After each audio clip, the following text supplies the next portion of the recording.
on tap with Southside Collection, episode 103. No edits, no edits. I'm Garrett Horvath. With me, as always, Carlos Diaz, and joining us, Jason from Twisted. What were you gonna say? You told me not to say it, so I can't say it. And joining us, Jason from Twisted X Brewing. Jason, welcome to the podcast. Thank you, guys. Dripping Springs, Texas, place I'd never heard of until today. What? Yeah, they have a whole liquor company. I'm pretty sure. Do they really? Vodka company. Dripping Springs, vodka, Salt Lick, barbecue. You know what? What you've been living on a rock in this state or something? Just about. All right. I am rock people.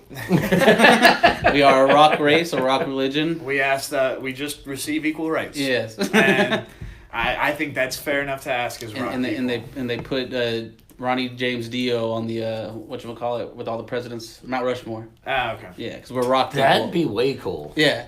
We're all like we encompass all types of He's actually got a holograph going on tour, I think. Does he really? Pretty soon, yeah. I think his wife. That's fucking He's crazy. got a holograph going on tour with him. Yeah, that's awesome. I'd go see that. Yeah, right. Go. What that Sugarland? That one in Sugarland. That little. What's that arena called in Sugarland? The Smart Financial Center. That seems like a show right up their alley. It's literally just comeback tours. Mm-hmm. And then the rodeo has George Strait's fifth comeback tour. Yeah.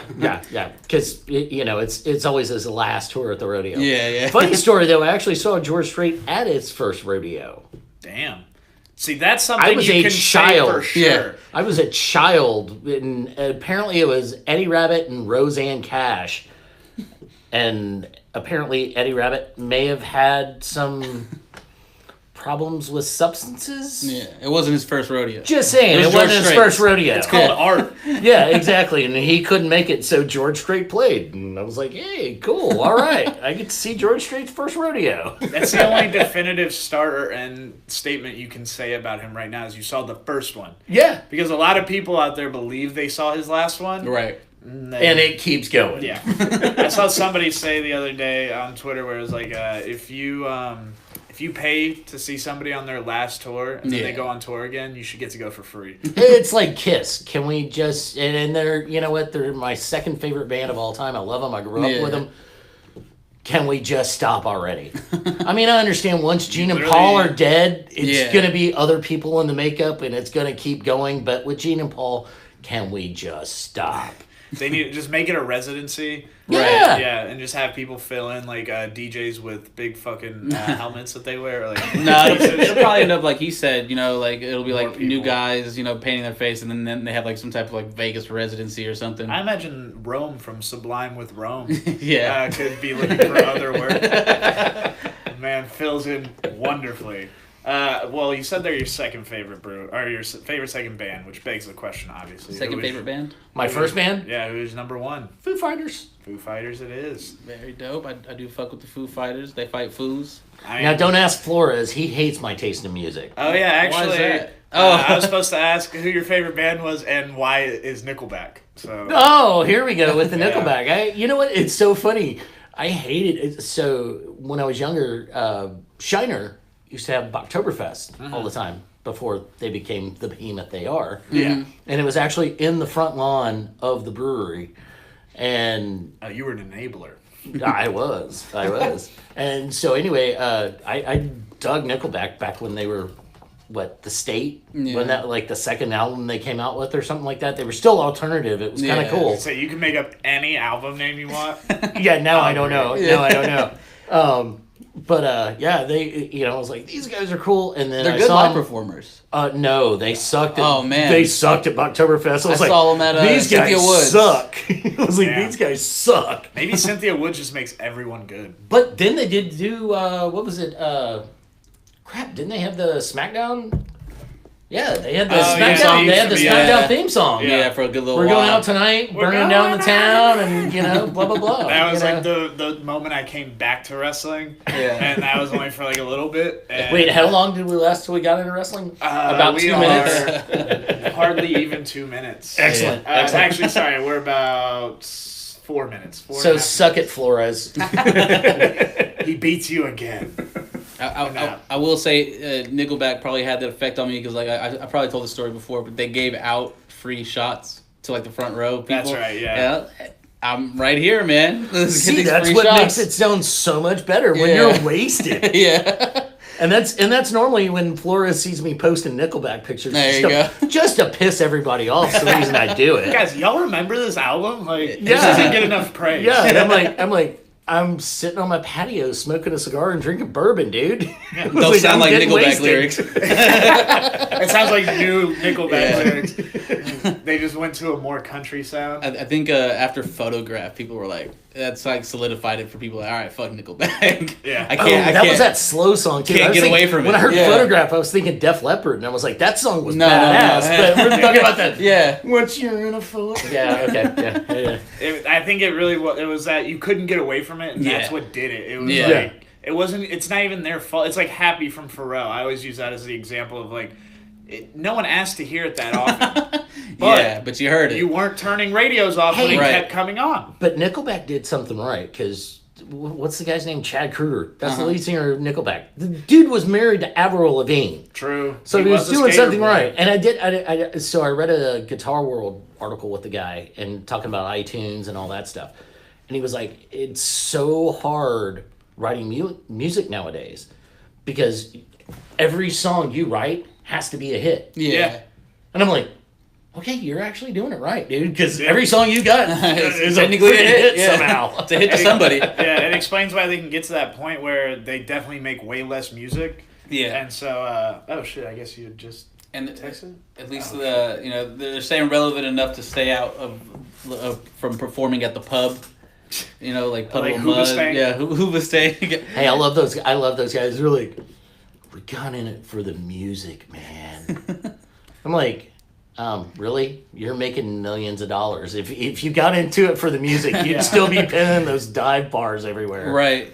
And the reason. That was Hoobastank, right? The reason? Yes, that was Hoobastank. That was Hoobastank. I finally found the reason. I like how it starts. It's just your hand up in the air. Oh. That's... You know me, baby. I have to respond to a text real quick. Sorry. Oh, okay. Yeah, over my iMac. Fancy. I'm a real fancy bitch. But no, things I'd never understand.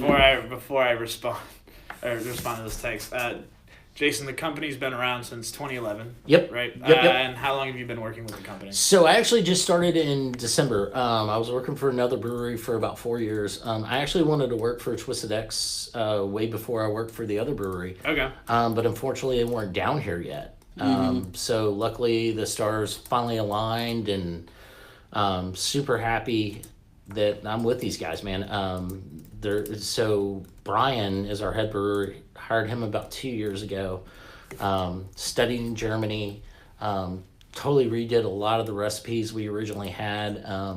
Because I remember when I was just a beer buyer at Specs, I was getting Twisted X there, and they were in bottles. And Houston Specs, or was it a? Yeah, it was out at 249 and 249 Spring Cypress. Okay, gotcha. And so I got Twisted X out there, and their Twisted X Lager, man, that was my go-to grilling beer. And I'm like, I love this. And Chupa Hopra, which is our IPA, unfortunately, I don't have any. I'll get some tomorrow when I'm at the ROH. So if you guys are going to the ROH show tomorrow, I'll have plenty in the parking lot because we're tailgating. We'll be the loud guys blaring Photograph. Wait, which one? Nickelback or Def Leppard? Both at the same time. Do you watch The Good Place at all? The TV show? Is that the one with Kristen Bell? Yes. Yeah. Okay. So I heard that. So Garrett sent me the episode with you guys did with Flores, and he's like, "Hey, here's the layout of the podcast," and I'm like, I'm reading a lot of existential philosophy and all that, but I'm getting into The Good Place, and I'm like, yeah, it's because Kristen Bell is on there, dude. Let's be honest. Yeah, I'm a tech dancing fella. Yeah, there you go. I'm dancing for dance. Yeah. What is wrong with you, Kristen Bell, dude? He ran the Becker fan club. Yeah, they call us tiny dances. No, but so anyway, with Twisted X, man, we're doing a lot of good stuff. I mean, Carlos, you just had the Gulf Coast. What did you think about it? It was really good. I actually just finished it. It's a good timing. Yeah. And I just finished the Well Mango, so let's get another beer. How about that? Yes, sir. That's how your podcast works. So what? I'm going to drink the Gulf Kolsch. You can have the Well Mango. So the Well Mango is a mango IPA. We actually don't put fruit in it. It's just the hops we use. Okay. Because I've had I sell a beer that's Tropic King, and no fruit added. It's just the hops. So is it New Zealand hops, or are y'all using? Don't get me lying. Ask Brian about that. That's fair. I mean, honestly and truly, there's a story on the can, so maybe something's Sounds on there. good. I don't know. Government warning. Hell of a story. You said that Mangoes before you contain worked Zika. Before you worked for them, you wanted to work for them. What drew you towards them? I mean, like I said, just the beer they made back in the day was phenomenal. That's delicious. Yeah, I know, right? Yeah. On the car ride here, he goes, "They make a Mango IPA." Like, I could hear it in his voice. He was waiting for that. Yeah, so, I mean, they just... And the nice part is, the other thing that intrigued me about them was... so we've got, 6 core brands, and that's all we make. Yeah. You know, and I think that's... I mean, being out in the market, everybody wants the hottest new thing and all that. And it's like... You know what? If you make 6 really good brands, stick with that. Right. Yeah, consistency can always outweigh Fads. intriguing. Yeah. Intriguity. I don't know what the Jesus. word I'm looking for here is. I don't know either, bro. Just because I have a mic doesn't make me smart. Yeah. Yeah, but I mean, yeah. I mean that's the thing is, it's like, let's make what we're good at. Yeah. Let's not get on the hazy IPA train. Right. Let's Yeah. not get on the brewed IPA train. Let's just make a very good Kolsch and a very good Mango IPA and a very good IPA that it's called Chupa Hopper that we make. It's a fun ass fucking name. I know, isn't it awesome? There's certain beer names where you're like, yeah. I'm surprised no one had come up with this before 2011. Right. Glad they didn't. So Right. I've got an even better story with this one. So we make the fuck out of someone. So Gulf Kolsch. The funny part was, when I interviewed with these guys, I went to Texas Tech. I guess apparently I'm a dumbass. So I went to Texas Tech, but I got my master's from Arizona State. Hey, But Tech dumbed me down a little bit. Yeah. And I was like, I didn't get the Happens. play on words with the Gulf Kolsch at Yeah. first, and I'm like, oh wait, Gulf Kolsch, Gulf Coast. And yes, it does look like Oilers colors for a Right. reason. And I was like, oh well, okay, I get it now. That's Yeah. that's kind of awesome, You worked here for a year now. Yeah, right. You get the And company you're just check. now figuring this out. Get the company We're glad you check. figured this out in the interview instead of a year from now after you left here. Guys, I just got it. Whoa, mango. This Whoa. tastes like fucking mangoes. Have y'all had these? Yeah. But no, so we also make Austin Lager. That was the other, like So I said, that was one that was my grilling beer, man. When we called it Twisted X Lager back in the day. Now it's Austin Lager. But I grill out a lot on the weekends.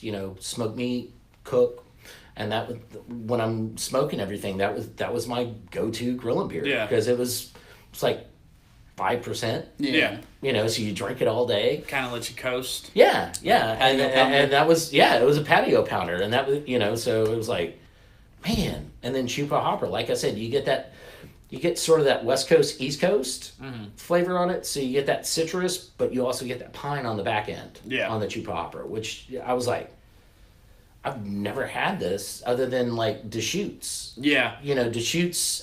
Crap. I Forget what the IPA is. Not. We'll have to fresh untap it or something at some point. I gotcha. Fresh squeezed. Okay, cool, yeah. Fresh squeezed. That was kind of the only other IPA, because normally with IPAs it's either very citrusy or it's very piney. Yeah. And so that was one thing I loved about Fresh Squeezed was it was like I get a little bit of citrus, I get a little bit of pine, and Chupa Hopper was the same way. Brian's done a great job of, even though he changed the recipe a little bit, it's still the same way. Yeah. You still get that citrus, you still get that pine.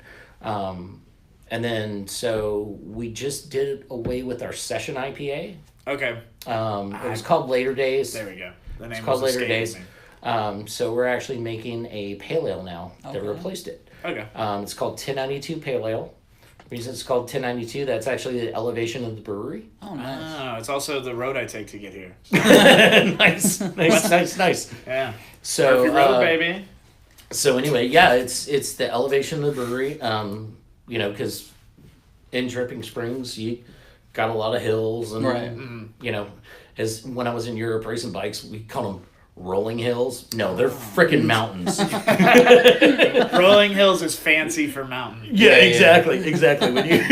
When you're riding a bike up that, it's just a freaking mountain. Yeah, you can't tell the difference anymore. It's the same thing. Call it what you want. This is difficult. Mm-hmm. Yeah. So the funniest part is, and here's the one thing I love about Hunter, our owner, is that he's gotten very smart about sort of the phrases that he's trademarked. Yeah. And so on 1092, it actually says the ales of Texas are upon you.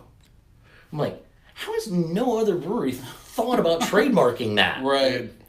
It's crazy the ones that like just click that aren't taken. Right. Yeah. And the ones that are like very obscure. They're like gone. And you're like, damn it. So I thought really hard on that. So I've got one even better for you. So we have a Pilsner coming out in April. So it's I like not doing trends and instead going after a fucking great, like, well-made Pilsner. Well, and here's the thing. I think you're going to see this year, like, everybody... I mean, I read an article. I see your Dogfish Head sticker on your computer.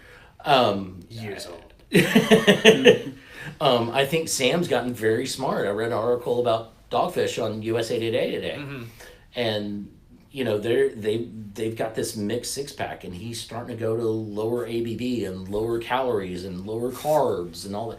And I think you're really going to see that this year with beer.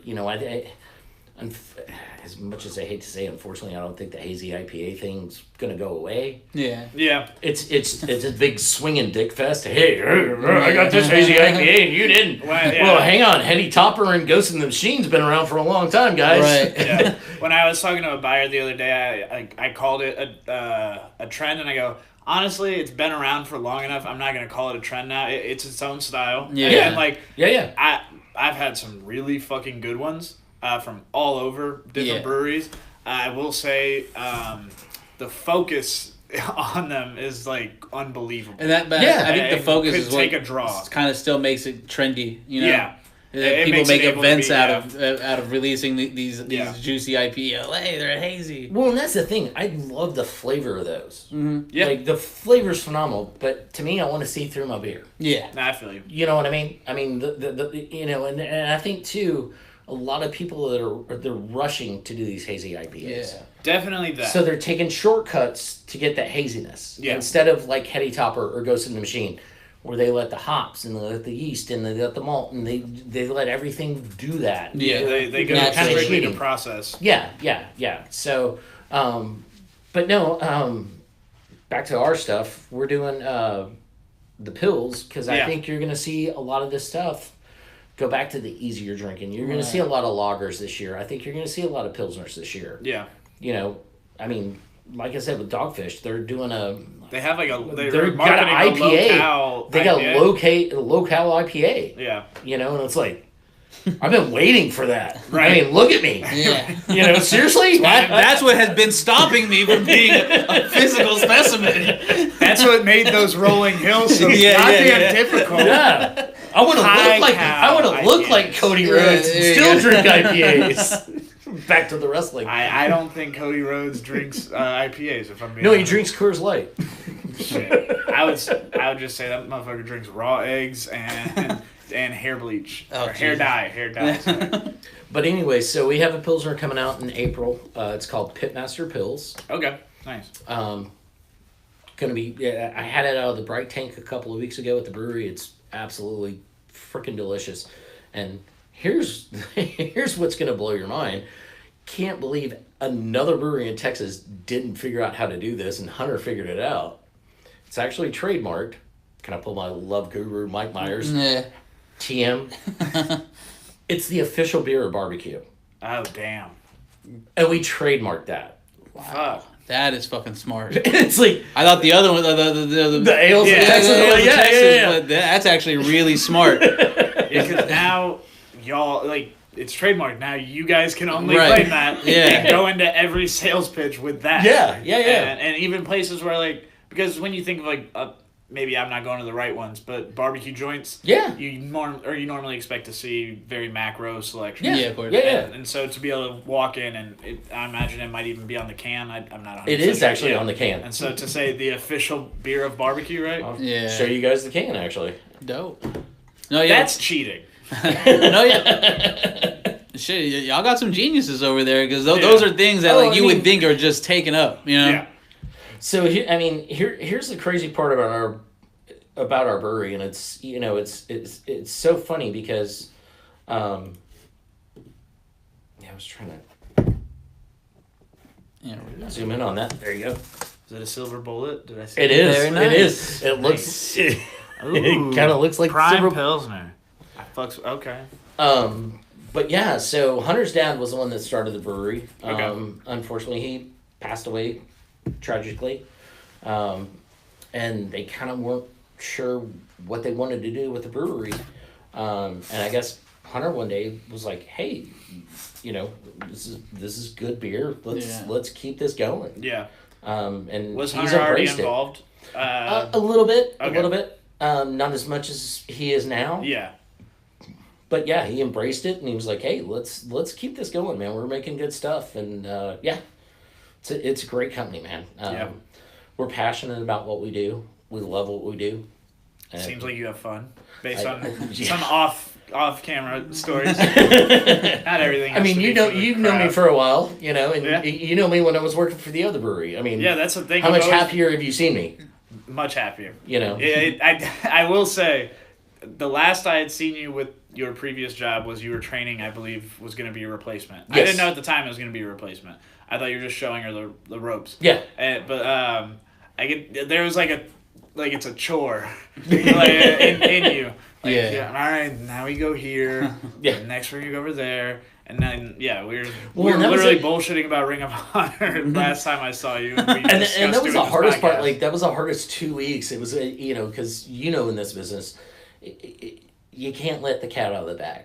Yeah. You know what I mean? It's like okay, I'm still working for these people for the next couple of weeks, so I've still got to sell them. Yeah. But I'm going to a place that I'm more passionate about. Definitely. And I mean, there's a classy way to do that where I believe you did it because I didn't notice the switch over until I saw you in your shirt. Yeah. And so there's definitely a good way to do it, and I've seen a lot of people do it, and then occasionally someone does it wrong where it's like you're supposed to believe in the product you sell. You're a salesman.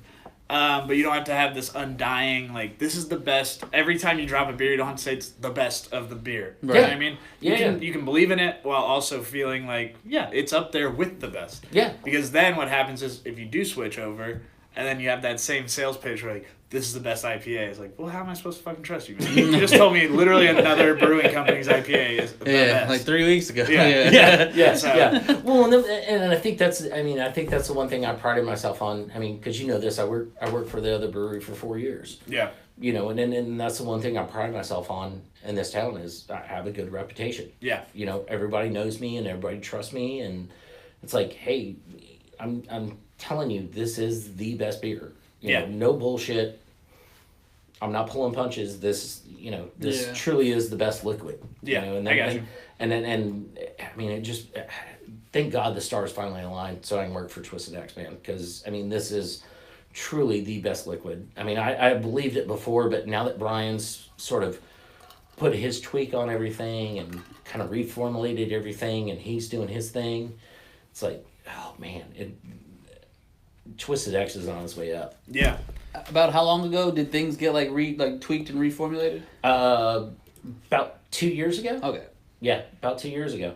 Yeah, because I had really only become familiar with y'all's brand. I think it was the Chupacabra. I said that right? Mm-hmm. Yes. Okay, cool. Yeah, I figured there was another C in there or something. Chupacabra. I believe I had it out at, and you're gonna. I hate myself for forgetting the name, but out in Austin, there's a bar. It's not the Easy Tiger, or Don't even get me lying. I don't get out of Austin as much. Yeah, there's a beer bar over in that exact same area. It's probably Easy Tiger, but somewhere around there. It's this one. The only reason I know it's not them is because whoever it is, they have a relationship with Brash, and so they had like 2 or 3 Brash beers on. And I was like, I respect that this is out here like this, and I'm cool with that.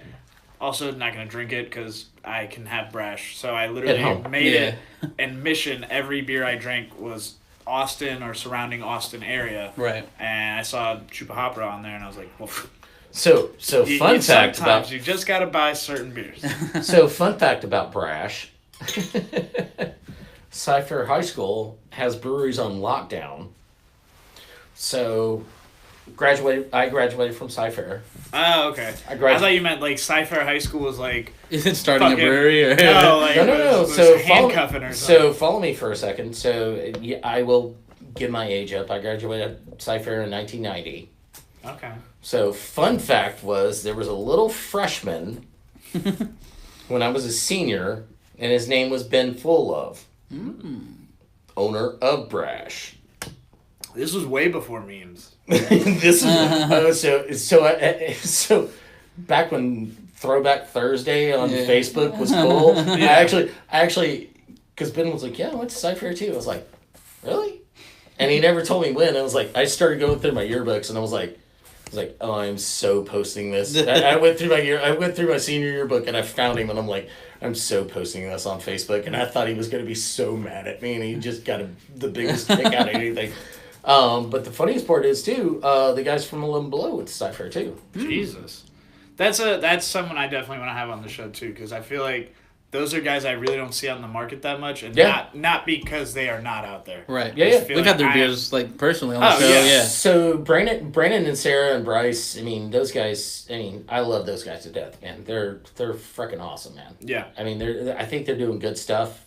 Funny part is their head brewer actually worked for the other brewery I worked for. Oh, okay. That's how he got his start. Damn. I love those guys to death, man. They're awesome. And that's the cool part. Like, I think you know this. It's one thing I love about the Houston beer scene. Like, not so much the beer snobs, but as far as if you're in the industry, like, we're all so tight, and we're all, we all hang out, and we all have fun together, and you're bound to see someone somewhere. That's very vague, but like literally, if you go to any beer event, Well, and I ran into Maddie earlier today when I was out in the market, and him and I hugged each other, and that's the way it is. We all hang out, and and a lot of other markets, man, it's not that way. It's very cutthroat, right? It's very ugly, and it's like, it's just beer, bro. Exactly. Why does it have to be this way, man? Right. There's ways to be an effective salesperson. While not, it almost benefits you not to shit on other people, right? Yeah. Or not to act shady in that way, because it is such a tightly knit group of reps that it's a huge group, but like, there's ties everywhere, and it will come back. Right. If you're an ass to somebody, the word's gonna get around a little quicker. Yeah. Also, the name of that bar I was talking about was Waller Creek. Nice. Yeah. Okay. I would suggest if anyone's out in Austin and you want some, go to Waller Creek. Yeah, Waller Creek and Easy Tiger. Easy Tiger was dope as fuck too, but Waller Creek was more my. Or go to the or go to the tap room in Dripping Springs. Get outside of Austin and enjoy the country. There you go. Get it straight from the cow. There you go. I like it. How I guess from Austin proper, how far is the brewery? Probably. I mean, you literally go down 71 and make a lot of right and left turns. It's not NASCAR, so you got to make some more like IndyCar, Formula One, maybe a lot of right and left turns. Roll through some hills. Oh, some gorgeous hills, man. I mean, there's points where it's like 50-mile-an-hour speed limit, and you got your foot off the gas, and it's like, I'm still doing 60, dude. I'm not hitting my brake. I'm sorry. But yeah, it's probably only about 20 minutes. Yeah. Okay. Yeah. So that I don't go to Austin enough to like get to hit everything, and so I like anytime I'm out there, I try to like get a corner. And I'm like, all right, I'm gonna focus on this. Yeah. Then I always end up at Pine House at some point. Everybody does. electric jellyfish. I was about to say, whether or not you're going for yourself or you're just being and they're so the best part is that's what I love. Like everybody in Austin is like, oh my god, electric jellyfish, and it's like, have you had their freaking calzone yet or their pepperoni roll? I was like, get over the beer and get on the food. Yeah. I'll say, as much as I enjoyed the electric jellyfish, I had this one from them as a coffee. I'm sorry to focus on another brewery real quick. I had a coffee. He's out of here, man. I just I love talking beer, dude. I love talking beer, man. It doesn't matter. Coffee IPAs, you don't see them enough. Obviously, they're not gonna be the most marketable thing in the world. But then there's certain people like me, just crazy enough it might work. Yeah, I fucking love them. So yeah. Why not? Yeah, keep trying shit. I mean, that's I think that's the fun part about this business is it's like we're all trying different stuff. Mm-hmm. And that's what makes it cool. Yeah. And that's the sad part where the snobbery gets involved in this. It's like guys, we're just trying stuff. Get over yourself. Yeah. We understand you're the consumer. Right. And we're trying to figure out what you want. I mean, I was talking to you don't deal with the Heights at all, do you? Just Heights Beer Garden. Okay. So you don't deal with premium draft. So Johnny at Premium Draft, man, that's like, if you guys get a chance, go see him. He's like the beer sensei. Yeah. Within this business, he's our, how should I put it? He's our therapist. Okay. Gotcha. But you can have some great conversations with him. Yeah. And it was funny because I went by there the other day and we were talking about it. And we were talking about how kind of back during World War II, barley you couldn't get barley because during the war they were making bread with barley. Yeah, you're not making beer with barley. Right. We didn't have time to fuck around. Yeah. Exactly. So that was when the macros started using rice and corn and so on and so forth, and then all of a sudden, the general public's taste changed. Yeah. And that was the one thing we were talking about a certain brewery beer conglomerate is now putting their ingredients and everything on the side of their package. Yeah. I'll say this, when it comes to being a snowflake about things, those commercials really trigger me, dude. Yeah. And it probably doesn't help that sometimes they'll come on and I'll be hanging out with my dad. And it'll come on and he'll chuckle and he's like, why the fuck would you want ingredients on it? I'm like, hey Dad, you're kind of shitting on my entire job. Mind pulling it back a little bit because accounting's boring as fuck too, dude. Yeah. There's just not as many commercials about it. Yeah. But I mean, it's kind of cool because they're kind of throwing their balls out there. Yeah. It's like, hey, we're not, because it's always funny, when you do a in-store sampling and, you've got all these macro people and they're like, oh, well, I don't like hoppy beers. I'm like, well, I'm sampling a Pilsner and a lager. Yeah. And they're like, I don't like hoppy beers. And I'm like, okay, first of all, there's 3 basic components to beer. Yeah. Hops, water, and malt. Oh man, I didn't realize I had a Gruit fan in the building. And it's like even your macro has hops in it. And if anything, they've highlighted it more recently, by trying to focus on the fact that they try to micro themselves down a little bit when they say made with the finest ingredients. Yeah. Hops. Yeah. And it's like, oof, man, probably 6 years ago. They were running away from that word. Yeah. Now it's people know it. It doesn't scare them as much. It still does because that consumer is still out in abundance. Right. But and that's what Johnny and I were talking about. After Prohibition and World War II, it kind of grew into, hey, you guys are doing this. Sorry. I have a loud voice, so I have to keep the mic kind of away. I used to work in radio too, so. But yeah, it was one of those things hey, this is the beer we like now. Yeah. This is the beer we think we like. This is the beer we think we like. It's more or less crazy. grown accustomed to, stuff like that. Serve it at 30 degrees or I'll fucking want it. Yeah. I always love hearing people in Houston say, "Well, it's supposed to be served at room temperature," and I'm like, "Man, I spent 6 years in Europe, bro. Room temperature in Europe's a lot different than it is in 120 degrees heat in Houston." I was like, I understand. You think your stout's supposed to be served at 100? No, not gonna work. I do get it when people try to warm it up a little bit, but and they're like, I'm letting it sit. I'm like, dude, just it's like when Carlos and I discuss people who argue over what type of wing is better. It's like it's chicken, dude. Yeah. At the end of the day, it's chicken. It's fucking beer, man. Trust me, a lot went into making the beer good. Yeah, you can appreciate that in its own right. Yeah, but also you can just drink it and enjoy it. Although I will say, I think that the drums and flat conversation is more dumb than It's way chicken, less nuanced. Yeah. The bird died already, man. Get over it.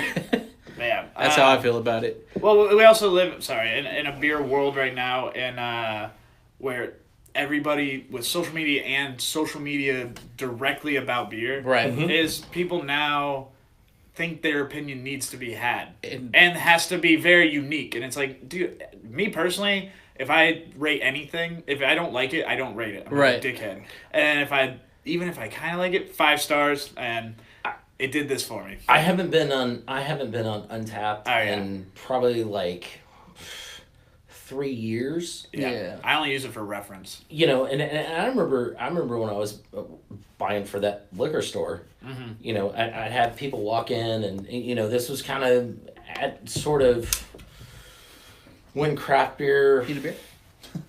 Good right now. Thank you, Carlos. He takes over around the 30-minute mark. Yeah, we're there. But no, it was funny because I would see people, and it's. Ooh, that's the awesome lager too. Enjoy that one. Yes, sir. About to go smoke some meats. Let's see what he thinks. That's good. That's good. I'm still in Houston. Whoa! Took me to another Things place, got man. weirder for a second. But it's funny because you watch people walk in a store, and they're overwhelmed. Yeah.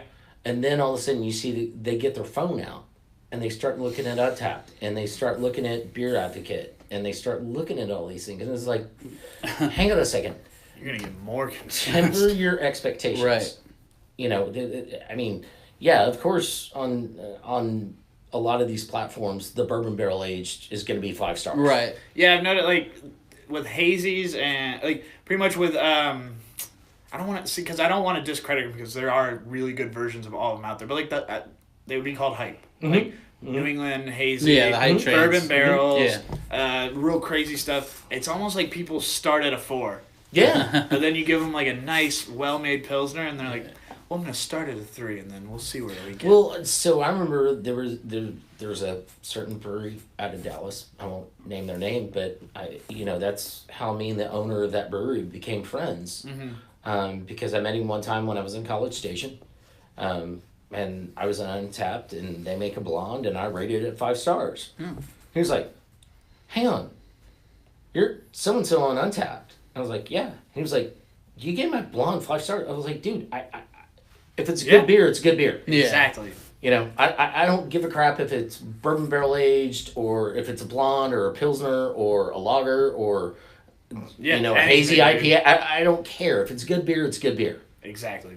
And that's how him and I became friends, and I think that's the way it should be, is like, let's quit this big, pardon the phrase, let's quit this big swinging dick fest of, I've got this and you can't have this, and at the end of the day, man, it's beer. Yeah.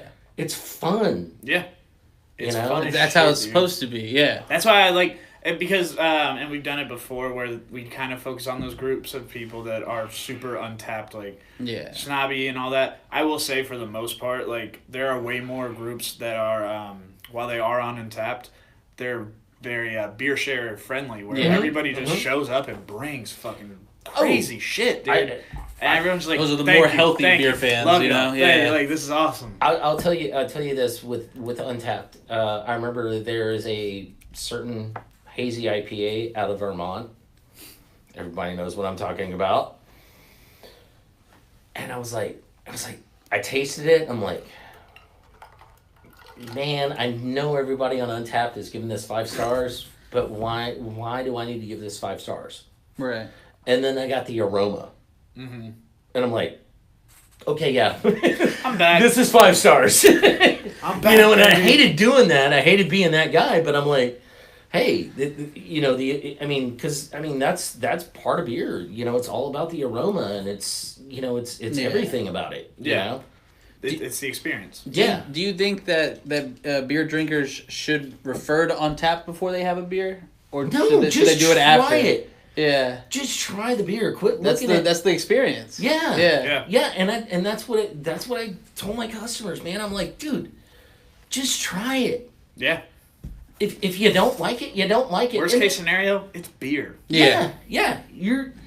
You're still getting a buzz. So you got a buzz off of something you don't like a lot. You know, still getting a it's buzz. not your 5, it's your 3. That's why you can still drink it and enjoy a 3. You know. Yeah. I'm a huge fan of like mixed sixes and build your owns as long as they're treated correctly and like well taken care of by like the stores that do them, because it is a really good way to, because maybe you want to do 6 of the same brewery, 6 of the same style, fucking random 6, however you want to do it, as long as there's good beer to grab from there. Well, and that's what I think that's what I love about where this industry has gotten as a whole, and the retailers have embraced it. Yeah.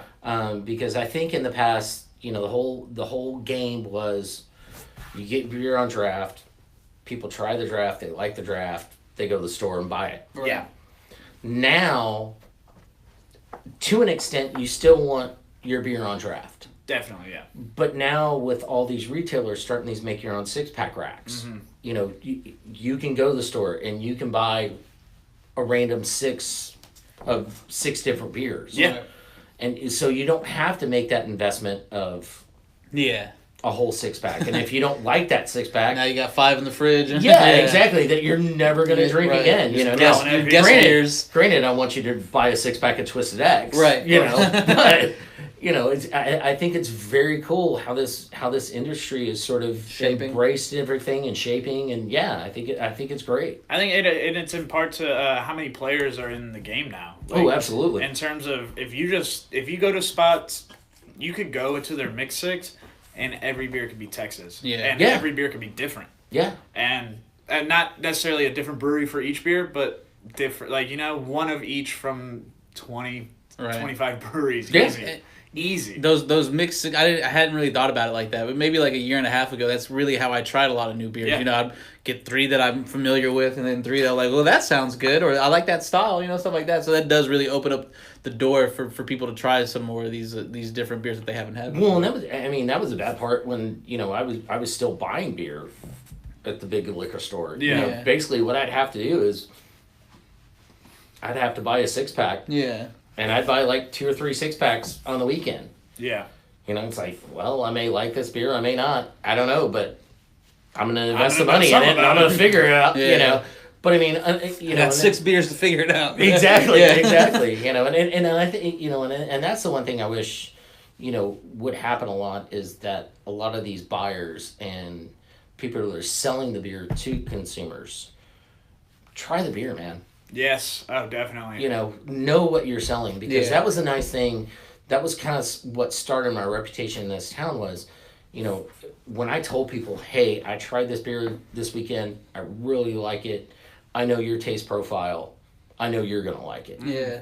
You know, and that makes those people become repeat buyers. Right. You know, and that's what we're all striving to do is get those repeat buyers, man. That's what we want. And it builds it not only like as an establishment, whether it be retail or even like as I worked at the Flying Saucer, and admittedly we had probably one of the best training programs there, but it's not hard to emulate. And I've seen other people go to other bars, maybe from Saucer, or just implement their own version of that training style where it is a little bit more extensive, but it's going to be better for you as the seller. Right. It's going to be better for your staff because they live with a knowledge that they don't have to keep asking questions. And then the consumer now knows a little bit more, whether how much they do retain. But then you start a fucking whirlwind of people who have a little bit more and a little bit more and start grasping more as they go. And that's how you build a great community. You can go to any bar and like ask, you know, hey, what is this? And then, you know, them throw up their hands. Yeah. To have your bar staff with that extensive knowledge, like you said, the process is a little more extensive than others, but it's definitely worth it. The consumer definitely notices. Yeah.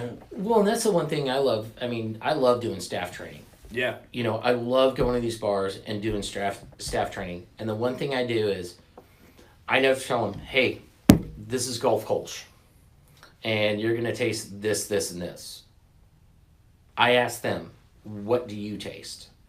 I'm like, oh, I taste this, or, Chupacabra. Yeah. I taste the citrus, or I taste the pine. Awesome. The reason I didn't tell you what you were going to taste before you tried it was because if you can tell me you taste the citrus or you taste the pine, you're the one selling the beer at the end of the day. Right. Yeah. And the thing is, the consumer is going to see through that.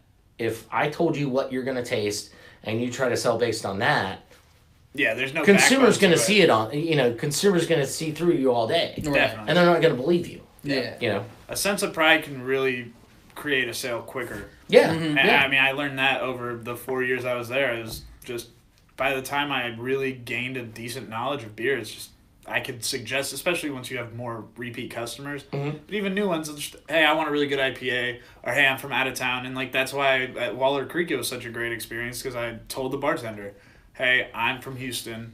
I'd like to drink as much Austin beer as you could give me. I do see a Prairie Bomb on though, so I'm not going to end with that because I'm going to finish with that. I am Ubering back, so we'll be all right. I actually think I still have that Oreo. I think I still have that Oreo one in my fridge. Oh, dude, I had that.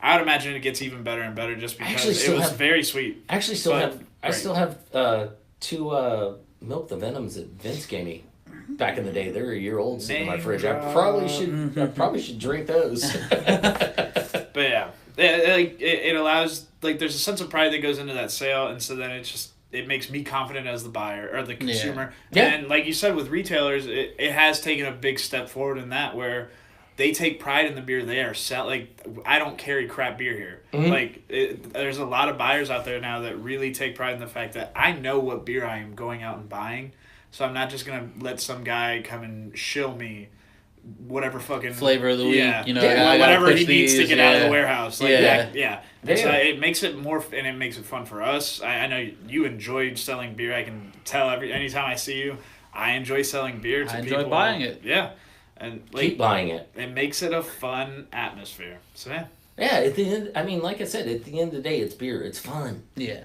Exactly. It doesn't matter, and I don't care if you're drinking, I'd much rather you drink craft and I'd much rather you drink Twisted X, but, at the end of the day, I don't care what you're drinking. Just drink beer, and I love bourbon and I love scotch and, I love all that stuff, but I want to drink some beer, man. I want to have some fun. Yeah. I drink bourbon and I drink scotch. 2 of those, man, I'm out. Yeah. It's done. Yeah, I can't barbecue. I can't barbecue and I can't dump. My neighbors don't want me doing that. Well, I can't dump scotch on a flaming fire. I dump beer on a flaming fire. You know what I mean? So, yeah, it's fun. It's fun. So for sure. I think one beer I believe we have not mentioned yet, the Barley Sickle. Barley Sickle. That is an awesome beer. So, fun story on that one. So, Barley Sickle is our strong blonde. It's 7.7%. It's actually cold fermented. Okay. So it's actually lagered. Yeah. How that came about, there's a certain beer made out of Louisiana that may have gator on the end. That's what I was thinking. That is his favorite beer. Gotcha. So he challenged Brian to make a similar beer to that beer. Yeah, so that you could definitely drink way more often and way more free. Yeah. And granted, one beer is 9%, ours is 7.7%. Because I thought it was funny because when I interviewed with these guys, I'm like, who the fuck makes a strong blonde? And then I tried it and I'm like, okay, we do. We the fuck. Why are more people not making strong blonde? Yeah, exactly. And the best part is, you have that blonde on the end. I got you. And most people just forget about the strong part. And 3 in. Yeah, they heard blonde. They're gonna be. I'm gonna be alright. Yeah, What did you do to me? Easy drinking. Oh, I remember there was a Bock I had one time. It was made here in not Shiner. It was another Bock made by somebody else. Oh, Knucklebox. Okay. Yeah, but it wasn't Knucklebox. It was another Bach. It was another Bock. And so yeah, let's go back to racing. Instead of wrestling, I'm a huge NASCAR fan. So I'm sitting on my couch on one Sunday and I'm watching NASCAR and I'm like, hey, and I'm drinking this Bock and I'm like, man, that went down really good. Let me go grab another one. Ooh. And I grabbed the other one and that one went down really good. And I'm like, hey, let me get another one. And I'm like, hey man, I can't get up. What's going on? And all of a sudden I look on the side of the bottle. I'm like, oh crap, this thing's 7%, man. I'm used to drinking the other one. It's like 4.2. Yeah. I'm gonna need another one of those. I am admittedly not the biggest NASCAR fan. I have a or racing in general, I guess. I have a weird connection. Not connection with. I like it and I don't know why. Okay. Yeah, like I do like NASCAR. That's the sound of NASCAR right there. Like, well, even like before I was, when I was younger, I was like, I don't know what it is about these 300 laps, but I'm here for it. I'm fucking here for it. Yeah. Carlos, you're invited to my house for the Daytona 500. Cheers, man. And for the longest day in racing on Memorial Day weekend. Who's your guy? I do know at least some guys. So my guy, my guy just retired. So Jamie Murray just retired, man. So I guess I'm gonna have to go with Kurt Busch. I'm a huge racing fan as a whole. I love F1. I love IndyCar. Okay. If it's got wheels and it goes fast, I watch MotoGP. I watch everything. Okay. But yeah, I guess I'll have to say Kurt Busch, man. He's soapbox. I'm here for it. Yeah, yeah. The Red Bull Flyers. Some 12-year-old kids are racing soapbox down the street. I'll watch it. I'm taking side action. Sure I got money on it. Just make sure it's fucking fast, kid. I was watching the Red Bull downhill the other day.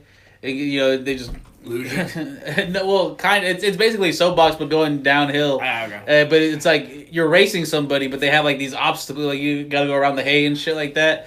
And there is no real winner, technically. Because everyone basically crashes, and then you pick up your car and you run the finish line. So I remember growing up as a kid. That was when X Games first started. Yeah. And they had street lube. Yeah. And they had jumps and hay bales, and I was like, this is awesome. I was like, let's watch this some more. Who came up with this? I love it. Yeah. I know. Well, and I guess it started in, the 70s with the guys on skateboards in California going down the mountains, and they're like, let's lay down on the board. Hey, is this like dangerously exhilarating? Hey, man, I got an idea. It's cool. Tie the hair up and let's get Even it. then, now X Games, as close as I think maybe 5 or 6 years ago, they actually implemented some actual car events in their stuff. Well, yeah. So they did. Oh God, what's the guy's name? Robbie Gordon started the Stadium Super Truck Series. And X Games actually started that in Austin. Yeah. At Circuit of Americas. And you had some NASCAR drivers driving in that. And it's like, how did that happen? And listen to those guys. Gold. Like, we love this. We want to do this. We're retired, but we want to do this. Why not? I mean, hell, when you're, and that's something that you really get, I think from NASCAR people, and then like skaters, they love this shit. Yeah. So even if take for instance Tony Stewart, he's racing trucks. Yeah. It has a motor. I want to fucking drive. If I can hit someone. Shut the fuck up, Garrett. I hate you so much. I can't come after Tony Stewart. Don't come after. people? See, son. You know what? and I listened to Flores' podcast, and he hated Triple H. It was me, I think. Oh, was it? Oh, we're gonna have some arguments I over that. grew up hating him, but then he set me right. My favorite wrestler of all time. He set me right where he goes, yeah, you hated him your entire, watching him. He did his job. See, and now I love him. And that Garrett marked a lot in that episode. I feel like we should have started this episode right. Uh-oh. And said, "Are you ready? Are you ready?" Are you ready? The motherfucking Brad Ladies and Lynch. gentlemen, boys and girls, Twisted X is proud to present the Southside Connection. Collection, sorry. Hey, it's all good. You didn't put an S at the end of it. Yeah. People think we're here for their money. No, we are not Southside Collections. Yeah. We're not here for your money. I mean, we are, but we're not demanding. We're not gonna, cold call you, see what you're doing. Hey, cold calling's fun.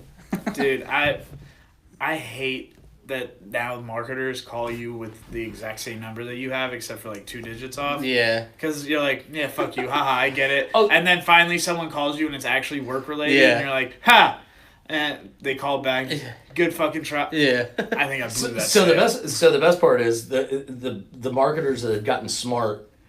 So it's like the first 6 numbers of your cell phone are the same as yours, and then the last 4 is wrong, and you're like, why am I calling myself, bro?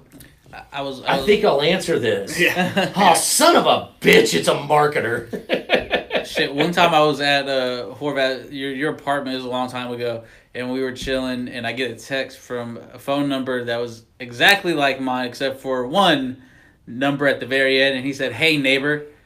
I said, "Don't you ever in your fucking life text this number again, bro." Bro, you better start trying to sell me something. Yeah. Because So my favorite is I get these voicemails every once in a while, and it's like, you've been approved for a $500,000 small market loan, or small business loan, and it, you can tell it's a robocall, but it sounds like an actual real person. Hi, this is Rachel from so and so, and you've Sometimes been they know your approved for name. this, and I'm like, I've never talked to you in my life, bitch.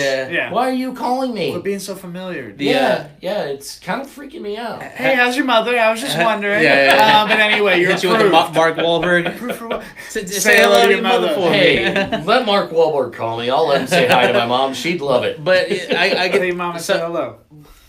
me and my homeboy, we were chilling the other day, and he gets this call. It's one of the, hey, we need you to re-up on your car insurance for this, and then they name some random ass car, and he was like, "Oh, I sold that to a drug dealer." Well, what kind of car do you have now? We can take care of that. Blah blah blah blah. Oh, I ain't got no car now. I shit you not. 5 minutes later, the same chick, 'cause he had her on speaker, called me. And I was like, "Hey, I'm driving to Mexico right now. I got this, blah, blah, blah." I'm like, "Yeah, you dumb ass." So you idiot just sold me a car for a little hit of smack. Yeah. So I've been getting a call lately, and it's this guy, and he's at some Chevy dealership or something like that. Chevy dealership. and I had an Equinox back in the day until Harvey happened. Yeah. Because I was actually at a beer fest in Lubbock. Oh, shit. Did you come back to it, or? I drove back to Houston. Shit. Mistakes happen. No, hey, it was all good, man. I my buddy that works for another brewery, we were out there and our flights keep getting canceled, and I was like, dude, We're driving. I kind of felt like, dude, where's my car? Yeah. I was like, bro, I got a rental car. Dude, let's drive. We can drive. Let's fucking floor this bitch. And I was like, I was like, no one's on the highway. I was like, but we gotta fucking go now. He's like, what? I was like, all right, I'll tell you what. We'll drive out to the Lubbock airport, get our flights refunded, and then I'll go to my hotel, and then we'll go to your hotel, and then we're out of town. We literally rolled into Houston at 5 o'clock in the morning on Sunday. Ooh, When it's Harvey- Saturday. Yep. When Harvey was straight up. Yeah. And so we're driving down 45, and it was funny. Like, I kept telling him, I was like, dude, 100 miles. I was like, let's drive 100 miles. If we make 100 miles, let's drive another 100 miles. Yeah. And we'll just drive till we can't. And so We couldn't around the time we got to Houston. Yeah. we made it to Guns Point. Oh shit. Is that politically correct to say? I don't know. Is that the nickname for it? Yeah. Oh, Greens Point. Yeah. So we made it to Guns Point. Well, a friend of mine was robbed in that parking lot, so. And I robbed him. Yeah, it holds up. Yeah. I had 2 guns. So. Hey, there you go. So we got off on the took the 45 to the toll road to go to the airport, because the bad part was my car was actually at the airport. Oh shit.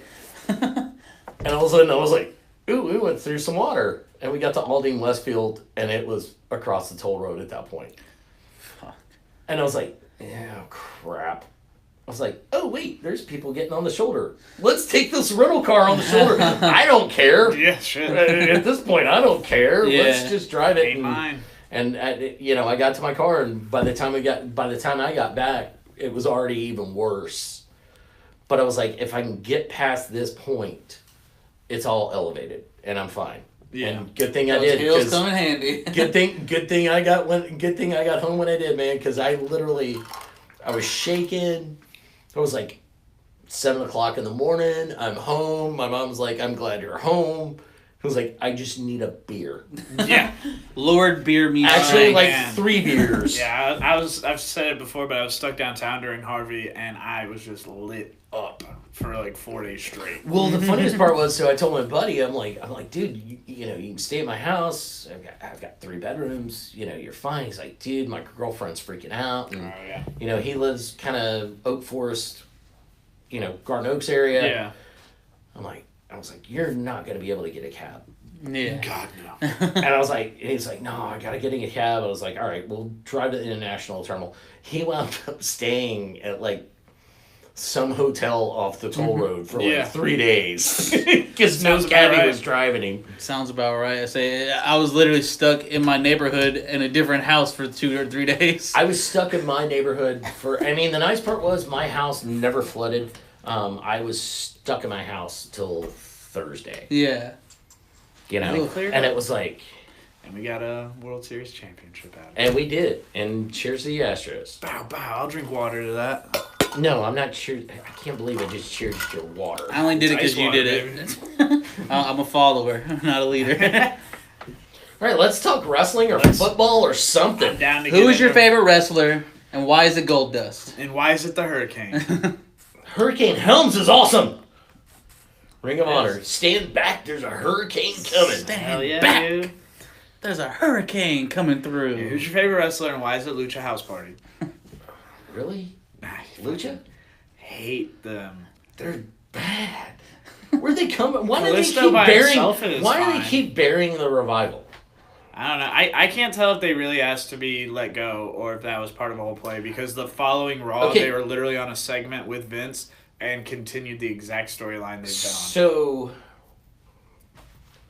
sorry to pull a Conrad Thompson, but rumor and innuendo is that Vince has said that if another company offers you a contract And you can show us on paper. and you can show us on paper, yeah. I'll double it. If you If sign you'll right now, right now. Damn. put And the I'm shot like- clock on them. Cody I'm like- Rhodes is a good friend. He offers everyone big monies So, well. that he's willing to pay if the Hey, and listen to Jericho's podcast, man. He was by himself and he was talking about signing with AEW. And he was like, "This is the largest contract I've ever been offered." damn. I was like, And and it's for 3 years. and I was actually just reading a little bit before. He almost actually signed to Impact. Well, so him and Him Don and- Callis are. So Don Callis is from Manitoba, Yeah. where Jericho's from, and apparently, everybody thought that's where Jericho was going. Well, apparently And then- him and Kenny Omega were pretty close to both signing to. Oh, see, I'd like to see Kenny in Impact. Yeah. That wouldn't be bad. I mean, everybody's talking about Kenny with Royal Rumble, and Yeah. is he going to be a surprise? No, don't No. go to WWE, dude. No, you're used to doing 60-minute matches. You're gonna do a 2-minute match with Right. somebody. Why are you gonna go to? I mean, I got it. I'm sure it's probably money, but apparently the cons are shelling out a ton of dough. Yeah. So it's like, why are you going there? I think Yeah, at I this was gonna point be in his Mr. career, it's gonna be money plus legacy. Like Yeah. where do you rank WWE in importance of your career, like to solidify yourself as one of the best wrestlers? Well, I think that's the great part with wrestling right now is I don't think you have to go to WWE anymore to be the best of the best or the To be greatest. touted as Yeah. I mean, it's like It's like, hey, I mean, he kind of already was touted as the best of the best. And the best part was Not being in WWE kicked him to the curb. Right. It's like, why would you go back there? Right. they have a way of doing that, kicking guys to the curb, and then they see their great success in Impact or Ring of Honor, and they're like, hey, hey, man, come back here. Well, it was funny. I was listening. Come be a mid Carter again. So I was listening to a podcast last night. I don't know if you guys listen to this. Why It Ended with Robbie E. No. The guy who used to be at Impact. Yeah. And he started his own podcast, and they were talking to Damian Sandow. It was kind of the same thing. He was like in the WWE system, and all of a sudden he gets kicked out, and they're like, hey, you can either go to Japan or you can go to Puerto Rico. Yeah. And he was like, all right, I'll go to Puerto Rico for a year and a half. And then all of a sudden WWE's like drooling over the guy. Right. Yeah. And then they kicked him to the curb again. Yeah. It's like, do you really want to do that, man? It's like, I get it. Like, Jericho's Jericho, man. Right. I'm looking forward to seeing what he's going to do. Right. And I think AEW is going to be fantastic. I mean, I'm going to Ring of Honor tomorrow, and we're going to show Cody and the Bucks why they need to have All In 2 in Houston. Right. So H-Town. live tweeting. H-Town hashtag H-Town All In. Okay. Ooh, I like that. You I gonna have the sign? I better see that. I will take that sign. Second row, man. You're gonna be second seen, row, baby. Yeah. Exactly. You're gonna be seen with that H-Town. Unfortunately, they're not with Ring of Honor anymore. But, someone will watch. We'll just live tweet it. We'll live tweet us tailgating and throwing the Twisted X tent up, and gonna have some free Twisted X beer in the parking lot tomorrow. And what you got to do is have a pro Ring of Honor sign with a blank back, so you can write on it. Because if you probably show up with hey Cody, they're like, hey, can't come in here with that. See, that's a bad Mark. part. Yeah. So that's the bad part. That's the bad part with them being gone from Ring of Honor. Because Cody has Pharaoh, and he's all about Pharaoh and all that. And yeah. I've got a little Maltese mix. I call him Little Bear. His name's Sullivan. Okay. But I'm always tweeting back and forth with Cody, and I'm like, yeah, Little Bear will kick the shit out of Pharaoh. It was like dog fight. I was like, you have no idea. I was like, let's dog fight. Let's not. Dog fight. Hey, as long as the script's already written, we're good. Yeah, there we go. Hey, it's not fake. It's just predetermined. There we go. No, I'm all for that. I argue it now to the death of me. Like, if people are like, how could you watch that? It's fake. I'm like, no. It's written. Like, yeah. People know what's going to happen. I don't. Right? Yeah. I could make a great guess. Even then, like, all right, it's fake. You go out there and do it then. Yeah. You go out there and run a match. Take a bump. Yeah. Take a chair shot. So I have a friend of mine that I grew up with in high school. Wrestled for a world championship wrestling. Mm-hmm. Von Erichs. Still kind of wrestling to this day on the Indies. Yeah. It's like. He's like, yeah, bump's real. I was like, I had no doubt a bump's. I mean, I sat front row at Raw in Austin one time, and I'm like, they're kicking the shit out of each other. Yeah, if anything, finding out it's fake almost makes you more impressed. Impressed, but scared at certain moments, like when Nia Jax doesn't fall correctly, and some small chick is just flailing. Or knocks the shit out of my girl. Ah, dude, don't get me started, dude. I fucking hate Nia Jax's bitch ass. And she looks like it. No, that was a great. I'm sorry. Oh, it created. That was one of the greatest things that ever happened in wrestling. Yeah. Was Nia Jax not pulling that punch on Becky?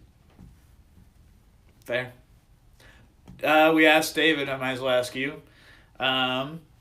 Does Becky win the title at Royal Rumble, or no? No. Does she enter the Royal Rumble and win the Royal Rumble? Yes. Okay. And how do you see that happening? Like, whose spot does she take? Does she just grab a spot? I think I think it is on it. All right. So here's the other funny part. As of today, I don't know if you guys saw this. The Ronda Rousey. The Ronda Rousey shit. Apparently she's done after WrestleMania. Apparently, I believe it when I stopped seeing it. Apparently she signed a long-term deal or a multi-year deal. Yeah. Should we say? They're saying that she might take a Undertaker, John Cena route. No, well, more like a Brock Lesnar. Yeah, because she earned it. Yeah. Yeah. She's been there all of 6 months and she's earned it. You know, I mean, and that's fine. You know what? Honestly, if as long as she doesn't have the championship, if she just wants to make these one-offs, Yeah. that's great. Hold That the would be a title lot for better, a few yeah. months. Yeah. Like as a fucking story runner, Well, but you know, and I think that's the cool part with wrestling is we're getting back to. I mean, I grew up on Houston wrestling and the Von Erichs. Yeah. You know, I remember going to the same Houston Coliseum watching Paul Bosch Houston wrestling. yeah. It was awesome. You know, and Ric Flair may show up, or Junkyard Dog, Right. or Hacksaw Jim Duggan, or my favorite tag team of all time, the Rock and Roll Express. Man, Nice. you know, it's like, yeah, I could, and you never knew who was going to show. I mean, I remember when I was a kid, I got to meet Sting and Rock, Yeah. and not the Rock, the actual. They were a tag team. It was Sting, and his name was The Rock, and who became the Ultimate Warrior. Oh shit. Okay. And I got to meet them, and that was when Cyndi Lauper and Captain Lou Albano were Wrestlemania, and they were playing the music hall next door, and they showed up, and I was like, oh, hey, hello, what's going on, guys? It is adding a fun like after getting back into wrestling over this like last year has made it like it's opened up. I didn't realize how big other promotions were, to be honest with you. WWE is really the only wrestling that I knew existed to a high level. And then I think I knew Impact was still around, but See, and I was always a big WCW fan. Yeah. Growing up, I mean, I knew WWE or WWF at the time. You know, and then when DX came about, it was like, wait, what are these guys doing? And then all of a sudden it was Stone Cold Steve Austin and The Rock. Right. And it's like, This is okay, fuck you, Nash and Hall. Yeah. We get it. I'm You push watching yourself. I'm watching this stuff. You know, but yeah, I mean it's cool because you got Ring of Honor and you've got Impact and you've got Or Global, WWE whatever. and- It's still Impact, or I know they go through a couple of name changes. Like no, every it's couple Impact months. now. Okay. It's Impact now. Yeah. And you've got New Japan, and I mean you've got all this stuff, and you know, and the bad part is you can almost go on overload Yeah. watching wrestling nowadays.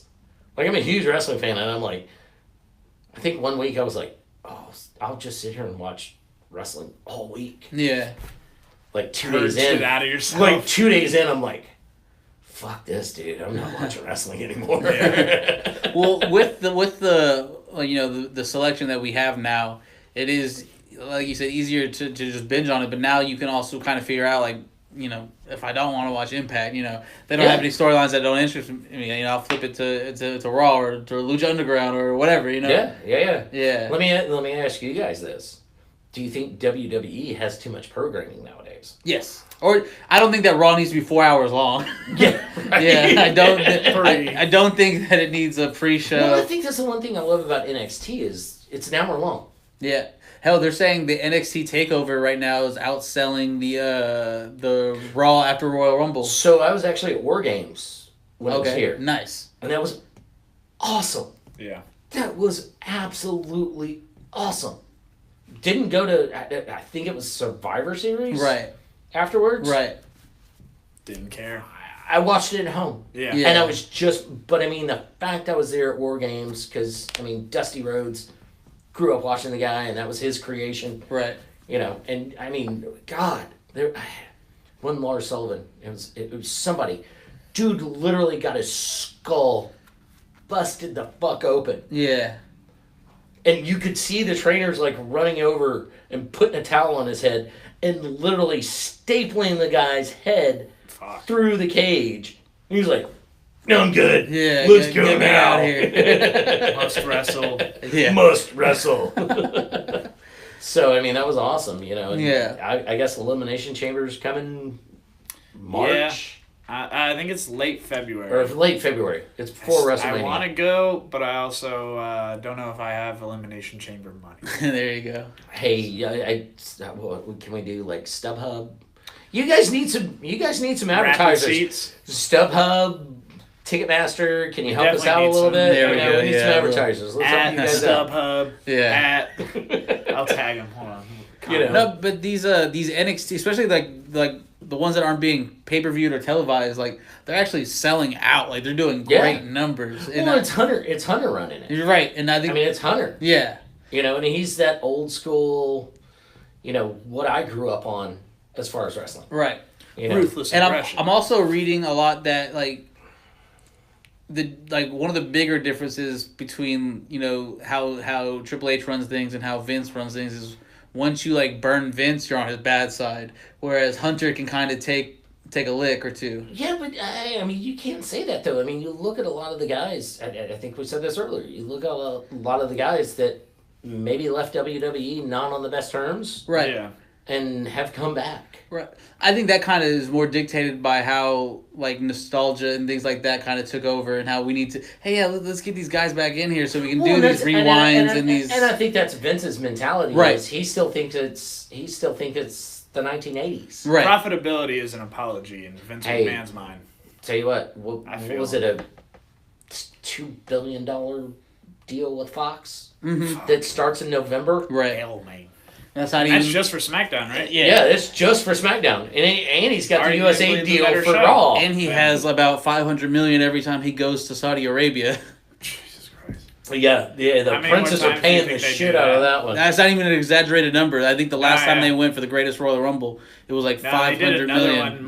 Yeah, Crown Jewel. Yeah, Crown Jewel. They bury them. Yeah, they do it and bury it. Yeah, it's part never story, happened. And that's also why they have that nostalgia shit, because they're getting the shit so late, or they get the hype of the hype is hype of the shit that was ever popular. Well, you look they want to see the. look at Triple H Greatest Royal Rumble. It was supposed to be Undertaker and Rusev in the casket match, and then all of a sudden it was Jericho. Right.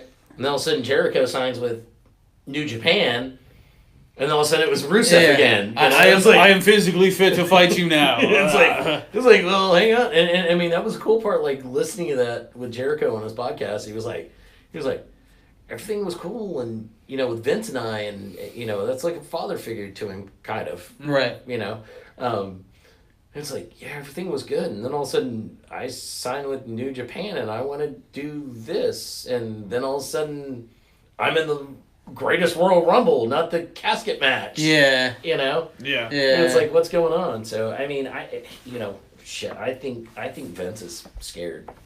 Honestly and truly, I think with everything that's going on, I think he's running scared, and he's got to let Triple H take over a little bit. I didn't think he was scared up until the last 2 or 3 weeks, where he continuously is showing up now. Yeah. Well, they're going to be there every week. He's going to be there every week now. Yeah, I didn't believe it when he said it, though. Can we get over this authority figure shit that we've always done forever? Right. Like, Vince, the stuff you did 10 years ago worked. Yeah, wrestling isn't going to copy and paste and be popular again. Which is kind of how it's looking like it might shape up as another McMahon family dispute, minus Linda. Yeah, well, because she's on the Trump cabinet. Yeah, she's on the cabinet now, so she doesn't have time for this shit anymore. But it's like I think I don't know if you guys ever listen to Busted Open Radio or not, with David Greca. He calls it MME. McMahon Entertainment. There you go. That's kind of how they're trying to roll it up. Trying to bring back they're trying to bring back the flavor of Attitude Era, but still keep it PG. Not PG. Yeah. PG. No, they're keeping it PG because they're a publicly traded company, so you have to. But the funny part is you've seen a little bit more blood lately and pyro. Well, no, is there pyro? I thought they got rid of pyro because there was pyro at Wrestlemania that's the only place. That's the only place you'll get pyro. Yeah. Everything else, it's like it's a cost saving measure. Right. It's like, really, that was a cool part about going to Raw. Right. It's like Goldust walks out and gets pyro. Yeah, imagine if Goldberg didn't fucking come out and get showered. How does that do? I almost said golden showered. It's just people with gold gloves. And over. I'm like. How can I just say this? How does that fucking guy not have cancer yet? Goldberg? After inhaling all those fumes. Yeah, man's undefeated. Yeah. Hey, Carlos, I if you forgot, I'm sorry, but I cut you off. You were about to say something a little earlier. I forgot. Okay, cool. I just didn't want to totally fucking stomp all over your point. All right, No, so no, I did let's forget pull that. this down. Let's talk about Royal Rumble. Let's talk about the Super Bowl. Royal Rumble, who are your surprise entrants? Well, the one I heard about today that could be interesting and I'd love to see, talk about Impact Wrestling. Uh-huh. Abyss is no longer with Impact Wrestling. Really? Yeah. He was like the last OG holdout. Yeah. Like, I love Impact. I'm going to ride with him. Yeah. That's great. So I would love to see that. I think that would be very, very cool. Yeah, that's awesome. As far as the women's side, crap. I mean, you're gonna have a bunch of The OG divas. shit. Yeah. Maybe what's her name? Mae Young may come back to life, and shit. you know, holograph or something. I Who remember what I knows? was going to say now because of the Mae Young comment. We were talking about Saudi Arabia when we were talking about it. The WWE almost brought back Hulk Hogan for Saudi Arabia, and they were like, They did bring Hulk Hogan back for "Oh, Saudi did Arabia. they? Yeah. Oh shit, I missed that then." You didn't see Hulk Hogan do the Mean Gene Oakland? No, I'm talking about for Saudi Arabia. Not, Yeah, no, they brought him back. no, yeah, I saw the Mean Gene one. Yeah, no, Saudi Yeah. Arabia, he was there. Okay, Because that was safe space. yeah. Think about it. They're like 12 years behind. They're compound. They still think he's wrestling. They're compounding a bad decision with another bad decision. You know, I think he we're still already. snorts Coke instead of cheeseburger. But yeah, Hey, I get to see Cheeseburger tomorrow at ROH. There's a person named Siama Mark. Yeah, look at ROH. There's a wrestler named Cheeseburger. That's fucking dope. He's all about 5'6" and 110 pounds. Oh, I thought you were gonna tell me he's all about cheeseburgers. I was like, you don't say. Oh, No, shit. it's He- like, how is your name Cheeseburger? You're tiny. Even funnier is his little Funko doll. It's not really like a Funko, but it's just But anyway, any other but no, surprise entrants? I said Broken Matt Hardy I last guess week. Lars Sullivan, maybe. I like the Broken Man I Hardy. saw him tweet a couple days ago. He said, someone asked him, about his retirement, and he said that he's not retired. He's just rehabbing his back. Not only is he rehabbed, he said his spine and ass bone is fused together. he's saying that he's lighter than he was when he won the I did see that. cruiserweight. He's 20 pounds lighter. Yeah. Yeah. That that would be great. Right. I think that would be awesome. I think Lars Sullivan has to be because they did all these vignettes and they did all these promos that he was getting he's the the call only one up. that really hasn't showed up, right? Hadn't done anything. Yeah. Apparently he's had anxiety issues or Yeah, something. that's what I saw. What about any Sucks. NXT guys? I saw the post today. Man, I would love to see Aleister Black, or my favorite from NXT, and especially with what he's done on Twitter lately, like basically shut his Twitter down. Right. You can't even follow him. Velveteen Dream. That's what everyone's think that writing would be that right awesome. now. They're saying that this might be his big push to the main roster. Yeah. Going through the So, Royal Rumble. I mean, that guy. I saw that guy wrestle Aleister Black at War Games here in Houston. Yeah. Probably top 3 wrestling matches I've ever seen in my life. Definite 5-star match. I mean, definitely. it was unbelievable. I mean, they just what they did. Like he would mimic Aleister Black. Aleister Black would mimic him. Right. And it was phenomenal. I mean, the spots were good, and they weren't unsafe. There wasn't anything wrong with it. You know, it was phenomenal. I was like, damn, this dude's really good. Because I thought, who's this Prince ripoff? When I first saw him in NXT, I'm like, who's this Prince ripoff? Yeah. And then I saw him, I'm like, I like it. okay, this guy's badass. And then me and my buddy went to the NXT house show that was here in town, and it was him and Ricochet. There you go. That's a. And it was like, I mean, I'd love to see Ricochet on the main roster. Yeah. But that's the bad part too. Is you have to look at this. It's like these guys are so special in NXT. Right. Do you really want them called up? And that's Because you look at what happened with Shinsuke, and you look at what Right. happened with, I mean, hell, Ember Moon. I mean, I saw Ember Moon win the title at War Games. Right. And I was like, I mean, any wrestler from Texas, I'm like, this girl's from Texas. Hell yeah. I didn't like her Rock off on. bat. I fucking love her now.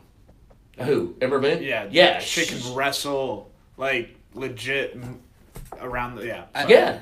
I think the case with Ricochet is going to be something that like Triple H said about 2 or 3 weeks ago, where there's going to be some people that you want to be called up that just won't be called up because they fit perfectly where they're at in NXT. And I think Ricochet's that way. And I think Ricochet is that wrestler where he's good. He's going to make these young guys look good. He has a long time to do that before he's going to go to the main roster and make people look good. And the funny part was, like I said, I listened to the podcast that Garrett sent me, and I heard you guys in Flores talking about this.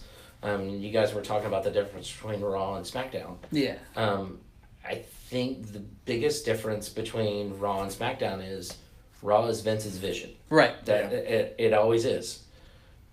I think H is having a little bit to do more with SmackDown because if you look at it, I mean, who's your top guys? Daniel Bryan, AJ Styles. Right. It's these guys that were cruiserweights back in the day. Right.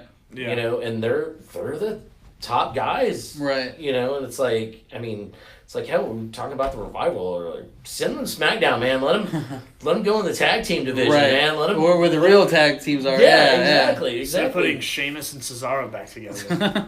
Hey, Sheamus and Cesaro, man. When that first happened, I'm like, really? Danny DeVito, Arnold great job, man.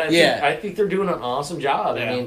I was listening to a podcast the other day, and they were talking about tag teams, or no, I was actually listening to Booker T. He was getting interviewed. Yeah. And he was like, they were asking him, with him and his brother, and he was like, yeah, we were brothers, we had chemistry. Right. Yeah. But some of these tag teams are just kind of thrown together, and they don't have chemistry, and it's like, you better find it. I think that's what a lot of people thought about the Cesaro-Sheamus tag team. But once they really got a moveset together, like that turned out pretty well. When you watch them, it all makes sense. Yeah, I love watching Cesaro. Right. Sheamus, the Celtic tampon. No shit. So yeah, my surprise I hope to see in the Rumble, Bray Wyatt. I'd love to see Bray Wyatt back. That guy, man. Shit. Yeah. Granted, the WrestleMania, was it WrestleMania? Yeah, it was WrestleMania with him and Randy Orton. The House of Creeps or whatever. The house where he's laying on the mat, and all of a sudden there's maggots on the mat and all that stuff. When the Hardys made their return, it was 2 WrestleManias ago. Yes. Yeah, and that I was like, okay, this is weird. But Pop Central. I love Bray Wyatt, man. Yeah. And the guy, it's like, is he a face? Is he a heel? Who gives a shit? He's just good in the ring. He walks a very, very thin line. He can play the part well, Yeah. So it's like, who gives a shit, man? The guy's just good in the ring, man. Yeah. He can be a solid late card until you find that storyline that works. Yeah. To really solidify him heel or face. But like if he just runs the middle of the course, right, and is just great in ring, let him entertain people. Yeah, right. When he's great at it. When he is physically able to. He is absolutely great at it. Who wins, Brock or Finn? Well, do you mean Finn or Demon? Well, Finn on Twitter said he wasn't going to be the Demon. That's what someone who's going to be the Demon might say. And I think that's exactly what I would say if I was. I think he's going to come out as the Demon. Yeah. I literally think he's going to come out as the Demon. I think so, too, when I watched him and Vince talk like maybe a week or two ago on SmackDown, talking about like you have something in you and I need to see it. Like you're not showing it to me. And you like start smacking him up and shit, and then finally smack Vince back. And then the refs broke it. He was like, "You okay?" He's like, "Oh, I'm great." Yeah. Speaking of which, let's talk about Vince and promos. Was Daniel Bryan's promo not the greatest on SmackDown? I didn't see it. He called Vince out. Yeah. Like he called Vince out, and it was awesome. Pretty much like you created the situation that makes your problems. Yeah. And now you sell it, and these people are too dumb to realize that they've just bought into it. Right. Saying it all literally to Vince McMahon's face and the crowd's face, because it's not sounds that like a mini pipe bomb, like a mini. They're out here looking for mini. Can we get over the pipe bomb promo? Nope, never. Can we get it? It works so well for them. You fucking youngsters. I'm telling you, people the hold that. WWE will not get over it. Like they are looking for another. I watched a WWE made top 10 list about like top 10, off the script moments. Pipe bomb's number one. Like, they're not over it. It's always going to be the number one. Yeah. I mean, but God, can we just get over the fucking promo? Yeah. We will when CM Punk goes to AEW. And then they erase it from their history. I don't know. They actually have to make an offer. Oh yeah, no, but And not like they did it all in. It was kind of, hey, you want to come hang out with your friends and right. We'll buy your beers. We'll buy you beer. And it's gonna be. I mean, I know Jericho's probably getting very well paid. Oh yeah, 3 years. Can you imagine? Well, so the funniest part is Bucks and Cody and Hangman and everybody. That's a 5-year deal. Right. Because I was watching an interview on that, and they're like, or maybe it was Being the Elite, and they're like, yeah, 5 years of our life, and I'm like, wow, we're actually telling everybody how long your contract is. They're also getting like a lot of crazy benefits off that one too. Probably one of the more notable ones being the fact that they're going, like, the Young Bucks and Cody will be streaming on their personal Facebook pages. You know? Yeah. And I mean, look at Being Elite. What does that have? 12 million followers, right? Or 250,000 followers, or something like that, right? I watch that thing religiously on YouTube. It's the funniest crap. There's something coming on tonight at 9, actually. Yeah, I saw Cody post some like an announcement or something. Yeah. Yeah. We'll find out soon. Don't tell anybody I may be driving home watching that.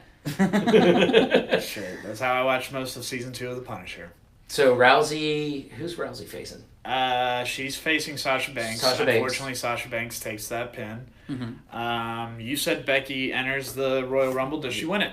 Yes. And then how soon does Charlotte make herself part of that match? God, I hope sooner than later, because I love seeing Charlotte. She's a fucking beast. Did she just not look hot as shit the other night on SmackDown? All black. Like, she had no wrestling attire on. Kind of see-through, but not see-through. Sheer. I'd like to respectfully say she looked beautiful. There you go. She just looks smoking A wise hot. man once said, "Woo!" Really thought you were... I mean, and Carmella was standing next to her, too, and I'm like, yeah, okay. Anyway, I think let's take another beer, Carlos. I would really like to see... One more. There's one more. I would really like to see Becky Lynch literally just take Ronda Rousey herself.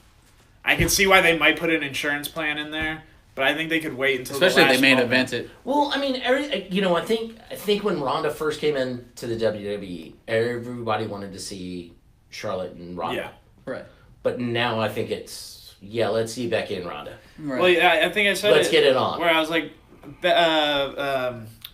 Charlotte's gonna be there. Mm-hmm. Like, Charlotte's never gonna be not over. Not in the fold. And Becky's definitely earned herself probably another year of over. Yeah. But she still needs a big moment and then an actual championship run. She's got a lot of heat. Well, she had that nice little championship run for a little while. And so, like I say, she needs a good one because she got fucked out of this one. But so, I think that's where quotations fucked out. I think that's where Vince is a little smart. Story. I mean, because it's like Daniel Bryan back in the day with what was it, WrestleMania? 25 or B-level wrestler, or whatever. And the Yes Movement took over. Yes. And he won the championship at WrestleMania. I think that's which where they said, like the rumors, like they decided that like maybe 5 or 10 minutes before they actually walked out. Oh, really? Why not? Yeah. Oh, yeah. A lot of, especially like WrestleManias and stuff like that. Like a lot of those moments are decided like very close to, to match time. Like you're training to lose, and then in the next 10 minutes, Vince comes up to you like, hey, we told him, congratulations, you're about to be the motherfucking WWE champion. So let's talk about dark match. Shinsuke versus Rusev. Who wins that one? Oh shit. That one's not going to be broadcast? Nope. Well, it will be on the pre-show. Shit, Rusev. I think so. Rusev's got more heat going right now with Rusev Day. I disagree. I missed the most recent SmackDown, so I don't know any developments in their story. Last I knew, there really hasn't been. I mean, really hasn't been. I mean, last I knew, his wife accidentally was attacked, and they were kind of just doing I have the video footage that shows you're the reason your own wife was hurt. Yeah. It's like, cool, we're at this point in the story. All right. Or does Shinsuke like ball punch Rusev? Fair. That's especially like when smaller guys fight bigger guys. That's usually what it takes. Yeah. Well, but he did it to AJ. Yeah. It's like, why are you low blowing AJ? I was like, I think you're taller than AJ actually. You did not need that. Yeah. All right, I'm gonna be a mark real quick. Okay. All the time, but the Royal Rumbles will be the 2 main events, right? Yes, it'll probably be men's and women's like they did last year. Women's last? Yeah. Okay. They did women's last year. I think they'll do women's first this year. Really? Well, just because last year was the first ever women's Royal Rumble. Yeah. I think the main event will be Brock Finn. You think that'll go after him? Yeah. Because that was going to be my question is if he doesn't go Demon for the Rumble, or if he doesn't go Demon for Brock and loses, does he Demon up in time to go and win the Royal Rumble and just create it? No, he's not in the Royal Rumble. No one's ever really in the Royal Rumble until you get in the ring. Yeah, but I mean, Finn's not. I mean, he's got that match against Brock. Becky's so he's not in the Royal Rumble. So that's why I'm saying I think that will be the main event, even though I think the women's match should be the main event. Yeah. With Ronda or Asuka and Becky. Yeah. Mm-hmm. But, I mean, obviously, that's not going to be because you've got to get Becky into the Royal Rumble. Right. Exactly. So, I mean... I also feel like it's the Royal Rumble. A Royal Rumble. Whether or not you go back-to-back with them, I do feel like a Royal Rumble should definitely be the cap. Like, that should be where the broadcast ends up. Whether or not don't worry, 2 months we'll have the greatest Royal Rumble. Yeah. That Royal Rumble you saw 2 months ago? Titus World Stage! Could have been better. 50 men.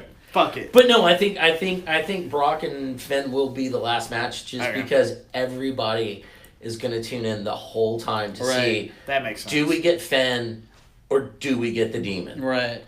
So do you think if they make it the headline and we get the Demon, does he win? Yes. Okay, because he's undefeated. Yes. Okay. I think we do. Do you think there's a chance if he doesn't come out as Demon, he still could win? Or do you think it's written? Yeah, absolutely. Absolutely. I think so.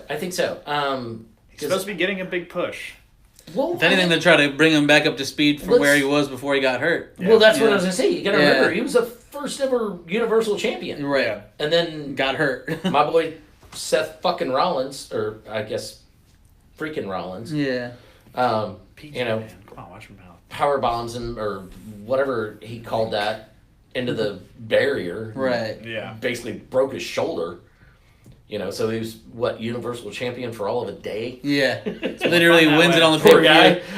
You know what, though? Raw. I would take that in a heartbeat. I would be Universal Champion for a day. Yeah. First Universal Champion for a day. Show up, open the next Raw. Hey, guys.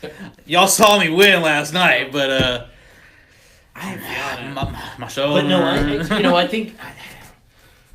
I mean, Brock's got a sweet contract. He can do whatever he wants. Of course. And I don't... they're saying that he's... I really like him to do what he actually wants. And is he actually signed up? Is he actually signed up for USADA protocol?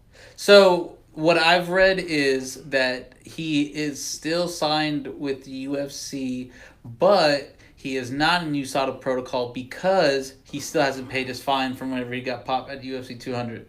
Well, and that's the weirdest part too is why don't just pay ahead? Well, he has to sign up. He has to sign up for USADA protocol. Right. And then the funniest part is, even after he does that, it has to be tested for like 4 or 5 months. And he still has to serve a 6-month ban. Am I correct? I don't. I think he'll probably. Or are we doing it like cycling? I used to race bikes in Europe. Are we doing it like cycling, where it's like, hey, okay, we popped you. Yeah. You haven't raced in 6 months. I think it could be retroactively. Not even worry about it. That's kind of how the UFC does it. Sorry to John Jones. John Jones, even when Nick Diaz, he got like a year suspension, but they gave him like the first 5, or a 2-year suspension, but they gave him like the first 5 months because that he's been waiting for this trial, or I don't know if they call it a trial or not, but yeah, his hearing. So I can see that going as well. They take Brock Lesnar, like, all right, we're going to suspend you for 8 months to a year. You haven't fought in 8 months to a year. Just go to your ranch in Montana, Wyoming, wherever it is. Eat some fucking have raw a whole lot deer. Of sex with Sable. Yeah. And just be done with it. I'm under the suspicion that Brock Lesnar hunts without guns. Like he tackles deers and just. Gets really into the deers actually try to hunt him. Yeah. He is like the Midwest version of the Cajuns noodling. Yeah. I literally think he tackles a moose. Yeah. And just rips its horns off. Just chokes it out. Yeah. You know what I didn't like is when Brock walked out for UFC 200, he claimed Canada. Because he was training in Canada for this fight, so his like fighting out of Canada, like That's dumb. like and then they had like That's like probably some legal thing. But But then like even Rocky and Rocky 2 claiming Right, Russia when yeah. you train in Russia. like no man, that's not how it works. And then like it really bothered me because they do the tail of the tape and then they got the Canadian flag. Like this man isn't Canadian. Yeah. What are y'all doing? Well, he is from Minnesota. Yeah, he's Maybe just that's scary. close That's enough. why It's y'all. American Canada. Yeah, he's They call just it scary. pop. If you wanted to be called Jamaican, yes sir, Jamaican, put it up there. I have one final wrestling tidbit. People on Reddit seem very convinced that R-Truth will fuck up and not enter at number 30. Do you think there's that chance? There could be that Titus World slide. They think something along those There lines. may be a, what is it, dance break. They think he comes out during the women's one and accidentally forfeits his. That and would be awesome. Yeah, they said he's pretty much the character that could do it. That would be awesome. I would love to see that. They One also time for R-Truth. they have this option Another where the impactor. NXT takeover is across the street, Right. and he shows up there at that stadium that night, like of the Royal Rumble, or they pre-tape, however the fuck they Yeah. want to do Yeah. it. He fucks off somehow, and then the 30 spot is open. Ooh, then who comes in the 30 spot? Whoever That's lost where- that Brock I was and about to Finn say, match. That would be. It's got to be Lars. Yeah, Got to be Lars. be pretty dope. I mean, because like I said, Or- I mean, Kevin Kenny Owens. Omega Or Kenny Omega. or Sami Zayn. Sami Zayn. I'd rather see Kevin Owens. Fair enough. They're saying he probably won't be back till after Mania. I mean, you guys saw the fucking patch on the back of my shirt. Bullet Club, the cleaner. I do not want to see Kenny Omega go to WWE. That would be the Unless death he, what of if his what if he career. wins the Rumble? It'd still be the death of Yeah. his career. He's Just- just. I mean, he's just so artistic and just. I mean, like I said, you go to SmackDown. And yeah, okay, so you got all right, who does he want to wrestle on SmackDown? Right. AJ Styles, Daniel Bryan, and Shinsuke. Right. Short list. Yeah. No, and that's the list. Not Brock Yeah. Lesnar. That's the list. And I mean, once you get past that, Randy what Orton? do you have? You don't think a Finn is a Oh, good see one? now, Kenny. Now, see that's it. Okay. Ooh, I do like that. Carlos. He's a legend killer for a reason. I don't like really that. keep up with it anymore, but I might have to hop back in. I do You like better that. start. Let's start Kenny hanging out and Omega watching versus wrestling, Randy bro. Orton could be very interesting. Right. Because I mean, I love the matches between Randy Orton and Rey Mysterio. Right. Like those were some great matches. So Orton's very good with those smaller wrestlers. I was gonna say he's very good, but at the same time, I mentioned it last, he's such a fucking like tool bag. At times, like the videos of him like Hey, I love anti-selling. I love evolution. Paid, laid, and made, baby. There you go. Duh. Alright, if you want to save our picks, we can. But since you will not be with us next week, do you have a Super Bowl pick? God, as much as it pains me to say this, Oh man! All right, so that's there we go. TB12, baby. as much as it pains, and my boy from Tech, Wes Welker, you know, used to be Brady's go-to guy. Or what is he for the Texans now? Like No receiver, receivers yeah. coach or special teams coach, Yeah. whatever. Cuts coach. Driving his Bentley around Rice Village that says Welker 2 or something, whatever. He keeps the coach in bounds. He grabs. Actually gave me one of his Pro Bowl jerseys. Nice. That's sick. Yeah, and All you had to do Thanks, that. Mean G. and I will actually be wearing that on Sunday. And I had a really good run every time I wore that during the Super Bowl when he was playing for the them. same size. They never won, and then one year they actually won. So yes, I'm gonna say the Patriots. Fair enough. The way they looked against the Chiefs, they've been playing possum Right. until the playoffs started. That's how they do it now. Yeah. That's how all the good teams do it. Well, no. Like I said, the Chiefs defense looked so confused last week. Right. Well, one thing that was a standout, as and Tony Romo pointed it out, was how selfless Gronkowski has been this season. Where Gronk's gonna retire after this year. you think? And gonna be freaking Mojo Rawley's tag team partner. I'm calling it right now. He said here. he's retiring when Tom Brady retires. Sorry, I just But, put my Macho Man No, version. man, you're good. But yeah, Gronk really has been you look at some of the blocks the motherfucker was laying. Yeah. He is a bro to the fucking core. Yeah. And to a fault. But that motherfucker does he's just a bro soldier, man. You tell him go out there and get this block on this guy. Have you seen the Tides Pod commercial with him? No. I mean, I'm just waiting for him to go, bro. I'm waiting for him to pull a Matt Riddle. There you go. Something you should check out. If you have not seen it, you can watch this on your way home. Just YouTube Rob Gronkowski stand-up comedy.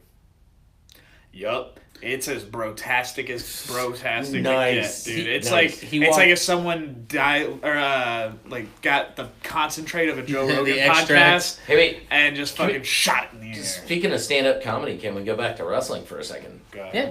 Chances of Dolph Ziggler signing with AEW. Isn't he? He's like. I thought he MMA re-signed fighting, right? recently.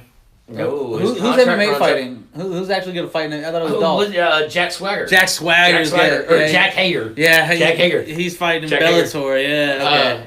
But yeah, so That could be a big one, there's some rumors that Dolph could leave. I like Dolph. I love Dolph. Dolph's done a great job, man. I mean, I remember Here's one we all- his early days. Just I'm Dolph Ziggler, just introducing himself to everybody. I'm Dolph Ziggler. I'm Dolph Ziggler. Pretty much Bailey. I'm me. hey, it's better than chasing the hug like Bailey does. Oh, shit. What has she done since she got called up? Oh, damn! Did I just say that on a podcast? Uh-oh. She won a Yes, I championship though, right? For a little bit. For all of a hot minute. Yeah, dude. She got herself a Balor. Yeah, I was gonna say, somehow less time Can't than Finn call her Balor. Reigns because that one Yeah. it's more morbid. Although the scary part is she's still selling a shit ton of merchandise. I Oh think. hell yeah, dude! It'd be like is, that. She is a fucking And WWE pump. That's machine, why, dude. yo, when the WWE lost Matt Hardy for a little bit, they're like, shit, we got Jeff. Jeff sells merch like out the ass, man. Let's book him hard. Even when Jeff was By the way, doing can his I tell you solo run, Can I tell you my second favorite wrestler of all time? Jeff Hardy. Jeff Hardy. that's a good one. That's one of my favorites. He might be my favorite. Even Love when, that when man. he was doing his solo run. His solo Hardy Boys. Like I grew up on Attitude Era and Too Extreme. His matches with the Undertaker were really good too.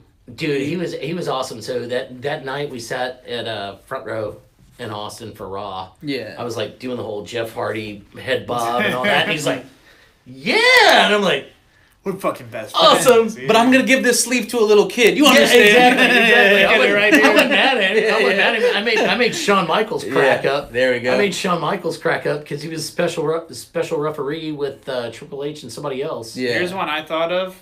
The Royal Rumble is in Arizona. Shawn Michaels is from Arizona. Do you think there's any Shawn chance? Michaels lives in San Antonio, Texas. He's from He's San Antonio. Arizona. No, he's not going to be a special. No, I don't think so. I don't think so either. no. I just looked he's it up too and busy. he is- How'd you He make is Shawn one- Michaels laugh? So anyway, it was in Austin. Graduating from Tech. Tech had just beat UT the week before. So Sean was there because living in San Antonio, and he was special guest referee for Triple H, and I forget who the other opponent was.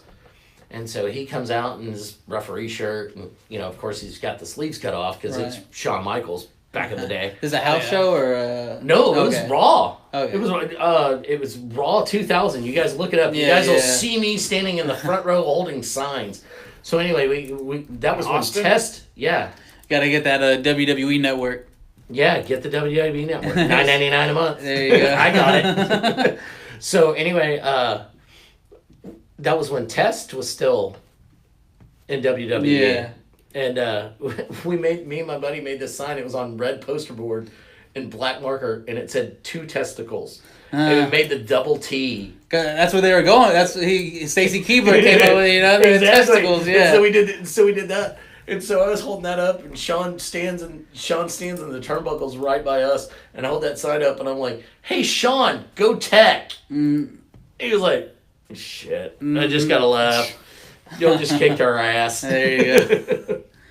No, yeah, I actually remember that vividly, watching that and thinking, because they were trying so hard to come up with a name for Testa's fan. I'm like, it's gonna end up being testicles. Yeah. And then sure enough, I got it. And by the way, I was if you find the YouTube video, I was dressed very much like Eric Bischoff because he was the GM at the time. Yeah. And actually did have a sign that said Bischoff's intern.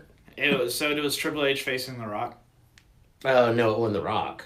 All right. You said 2000? 2002. Oh, then it was Rob Van Dam. That would be it. That would be it. So let me make sure. Looks like one that time would for be the Rob only Van option. Dam too. RVD, baby. Yes, RVD. sir, I'm always with him. Hey, like somebody said today, if RVD gets elected in the WWE Hall of Fame, it needs to be on 420. Hey, there you go. Dope.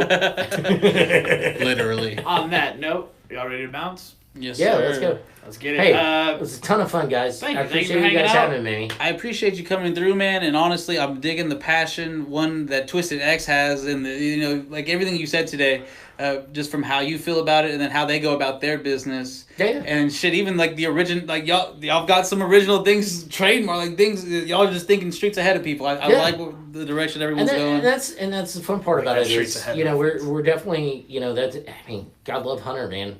It's like, sometimes it's like, are you thinking? Yeah. Yeah, you are thinking. Okay. You're thinking a lot. Holy it's shit. like, holy crap, I don't hear from you for like 3 weeks, but you're coming up with some good stuff, man. It's like, so yeah, I'm excited, man. And like I said, it's just, I have a passion for Twisted X. Like Garrett said, I could sell beer all day long. He knows me well enough, but I can sell this brand because I am that passionate about this brand. But I'm just passionate about the beer business as a whole. Right. And if we can keep people from drinking those other brands, that's awesome. That's at the end of the day, that's what we're trying to do, honestly and truly.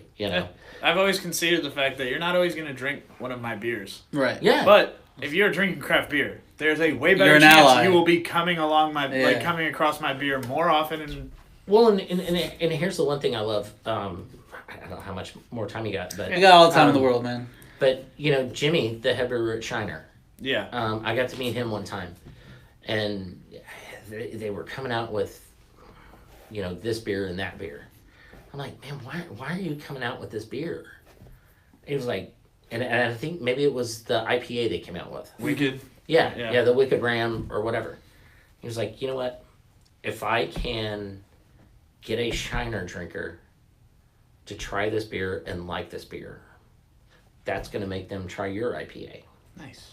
And that's going to make them try that IPA. Right. And I was like, dude, that's all. Because you guys know, Shiner's got the biggest following around. Right. And I was like, dude, that's awesome, man. Right. I stab love behind Shiner. If we can use our name to open up the door. Exactly. Yeah, and I was like, "That's awesome, man! I appreciate your that's the reason you're doing all these weird things. It's stuff you'd never think they would do. Yeah. Right. But it's just nor is it their responsibility to. Exactly. If you really look at it. Exactly. But I thought that was great that he was like, hey, I'm gonna do these, and they may be good, they may be bad. I don't know. But if I can get my drinkers to try this, they're gonna try yours. Right. And I'm like, that's freaking awesome, man. So, maybe that's a little bit of where I got a lot of my passion for this business. It's just like meeting the right people. Well, it's not even just, it's the same philosophy. You know what I mean? It's like-minded individuals. Right. It's like, hey, I just, if you drink Bud Light, that's a lager. Yeah. Right. How about try an Austin Lager from Twisted X? It's not a light beer, but you may like it. And More. that's why they don't call them Bud Light Lager. So people don't hear lager and then familiarize themselves when they see it in other brands. It's a light. Yeah. Twisted X Brewing on all social medias. It's I think on Twitter it's actually Tex-Mex Beer. Okay. At Tex-Mex Beer. I got you. But on Instagram it is Twisted X Brewing. Cool. And I think I saw y'all even have a Twisted X Houston page. That's Brian. Don't pay attention to that one. Okay. It looks like Twisted X is at Twisted X Brewing. Yeah. Cool. Yeah.